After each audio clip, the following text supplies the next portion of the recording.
In chapter 11, it starts off, it says, the whole earth was of one language and one speech, and it came to pass, as they journeyed from the east, that they found a plain in the land of Shinar, and they dwelt there. And they said one to another, go to, let us make brick and burn them thoroughly. And they had brick for stone, and slime they had for mortar. And they said, go to, and let's build a city and a tower, whose top may reach into the heavens, and let us make us a name, lest we be scattered upon the face of the whole earth. And the Eternal came down to see the city and the tower, and the children of men build it. And the Lord beheld the people as one, and they have all one language. And this they begin to do. And now nothing will be restrained from them, which they have imagined to do. Did you hear that? Nothing will be restrained from them, that they have imagined to do. That indicates technology. This tower over here that we're talking about over here, it's got something to do with technology. And the people wanted to build this lest they be scattered upon the whole land, or scattered over the whole earth. Scattered. Not civilized or unified, but rather scattered in individual tribes. That indicates they had a worldwide civilization. That's what we have today, a worldwide civilization. And the powers that be want to unite this worldwide civilization under one government. Well, Nimrod had the whole world, the whole civilized world, united under one world government. And this is about 3,000, well, it's not 3,000, because the flood occurred about 2369 BC. 2369 to 2368 is the year of the flood, near as I can reckon, based upon Ivan Panin's calculations. So when this guy uses the number about 3,000 years ago, after the flood, within a couple of hundred years, these people now, 8 people have multiplied. How long does it take 8 people to multiply?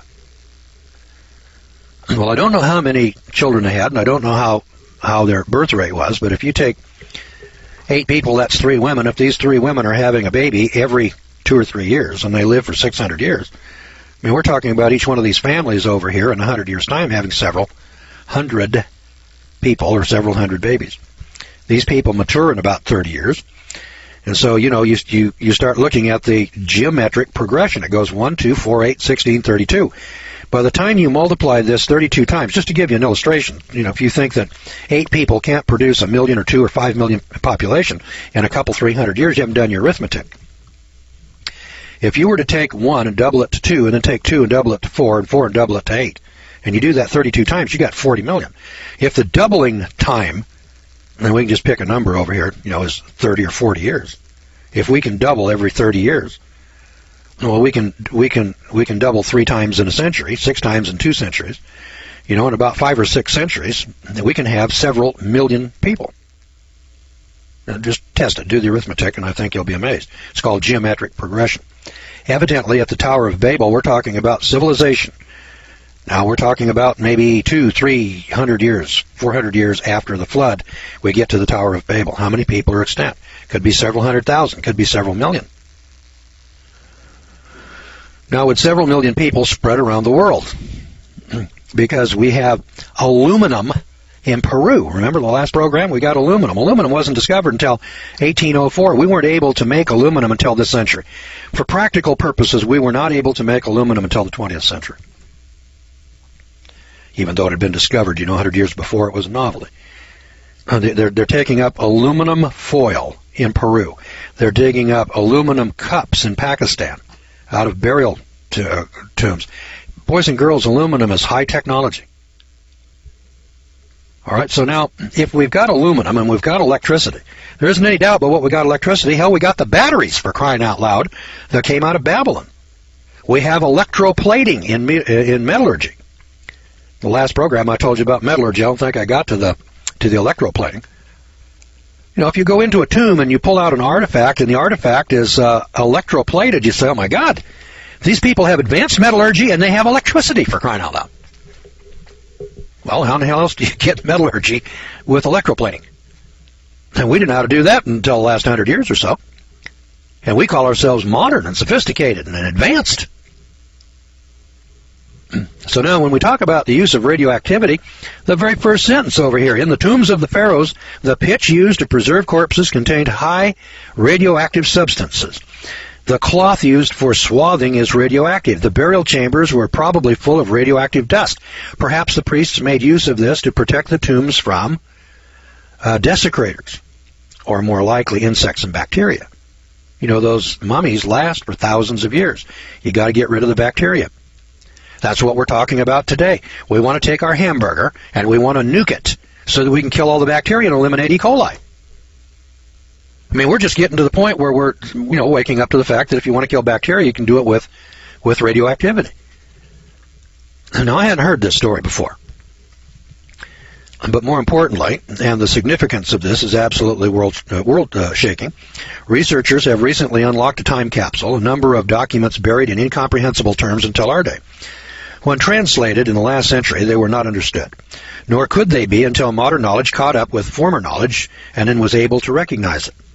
These very ancient documents contain what is now startlingly familiar language. Their contents are very alarming. Now, here are eyewitness reports that raise the compelling question. Did nuclear war wipe out sections of the civilized world in the 3rd millennium BC? In ancient documents in India, dated back to 2449 BC, an Indian text recounts in detail how aircraft were used to launch a weapon that devastated 3 cities.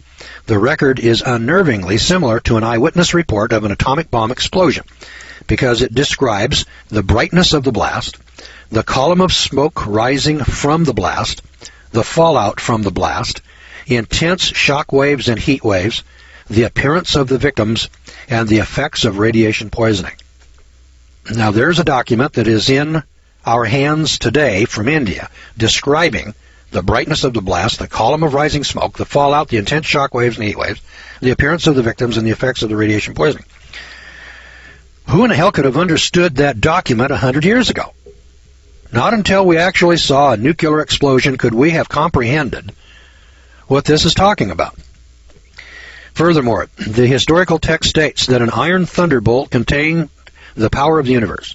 An incandescent column of smoke and flame as bright as 10,000 suns rose in all of its splendor. Clouds roared upward. Blood-colored clouds swept down onto the earth. Fierce winds began to blow. Elephants miles away were knocked off their feet. The earth shook, scorched by the terrible violent heat of this weapon. Corpses were so burnt that they were no longer recognizable. Hair and nails fell out. Pottery broke without cause. Birds were turned white. After a few hours, all foodstuffs were infected. Thousands of war vehicles fell down on all sides. Thousands of corpses burnt to ashes. Never before have we seen such an awful weapon, and never before have we heard of such a weapon. The war zone was the upper regions of the Ganges, and passages from this ancient Sanskrit text, which is called and I can't pronounce this word, but I'll spell it for you, Mahabharata, Mahabharata, are a nerve chiller, and the cold terror of the survivor still lives in its pages. So until we started to experiment with radioactive substances, no person on Earth could have described radiation sickness, for the simple reason that such a disease did not exist. And yet radiation sickness in clinical detail is being described here. The hair loss, vomiting, weakness, and eventual death. Classic symptoms of radiation poisoning. And more significantly, it states that one could save himself by removing all metal from his person and immersing himself in the water of rivers. The reason can only be in order to wash away contaminated particles. The exact procedure that we follow today when we're submitted to or subjected to radiation fallout. So, in Babylonia, the Gilgamesh epic recounts a day when the heavens cried out, the earth bellowed an answer, lightning flashed forth, fire flamed upwards, it rained down death. The brightness vanished, the fire was extinguished, everyone who was struck by the lightning was turned to ashes. In Tibet, and in the Gobi, and in Mongolia, the Tibetan stanzas of Dzyan, depict a holocaust engulfing 2 warring nations who engaged in aerial warfare, utilizing blinding rays, spheres of flame, shining darts, and lightning. The nations were the dark-faced and the yellow-faced, the Mongolians of the Gobi civilization. A few of the yellow-faced escaped the flooding and nuclear destruction, but the dark-faced appear to have been annihilated. The straight-eye people of Europe and the Middle East were among the survivors, apparently having been also involved in this nuclear conflict. Mexico. Ancient Mayan texts describe the destructive effects, unfortunately quite recognizable to us after Hiroshima, of a fire from the sky that put out eyes and decomposed flesh and entrails. Great cities to the north, for example, in the USA, were destroyed. Canada. Canadian Indians speak of men who flew upon the skies and had shining cities and grand homes to the south. Then an enemy nation came, and there was terrible destruction. All life in the cities was gone. Nothing but silence remained. The Hopi Indians in the southwestern United States recount that some of these of the Third World flew in a great city, or to a great city, attacked it, and returned so quickly that the inhabitants did not know where their attackers came from. Soon many nations flew to attack one another, so corruption and destruction came. Physical evidence. In Gabon, West Africa, there are remains of a prehistoric nuclear chain reaction that cannot be explained by natural means.